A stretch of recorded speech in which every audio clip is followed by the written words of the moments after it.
கங்கையில் நீராட கொடுத்து வைத்திருக்க வேண்டும் என்பார்கள். பாபாஜி, எனக்கு ஒரு சிறிய சந்தேகம், தங்களிடம் கேட்கலாமா?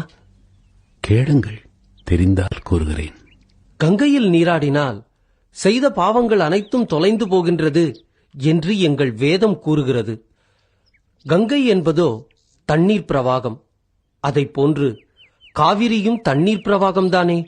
அப்படி இருக்க கங்கை மட்டும் ஏன் உயர்வு பெறுகிறது என்பதை தங்களால் விளக்க முடியுமா? நான் பிராணத்தின் பக்கம் செல்ல விரும்பவில்லை. நான் அறிந்த வரையில் மற்ற நதிகளில் ஓடுவது மழை நீர், ஆனால் கங்கையில் ஓடுவதோ பனி நீர்.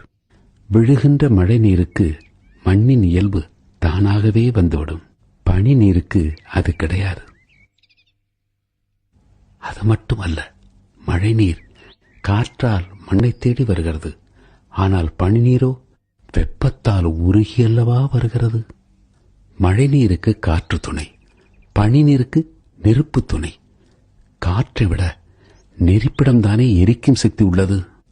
ஒருவேளை அது உங்கள் பாவங்களை போக்கக்கூடும். அதே சமயம் நம்பிக்கைதானே மிக முக்கியம்.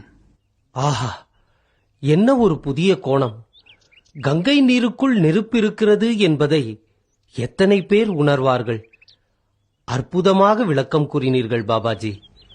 எனக்கு தெரிந்தவற்றை கூறினேன். Download ShareChat.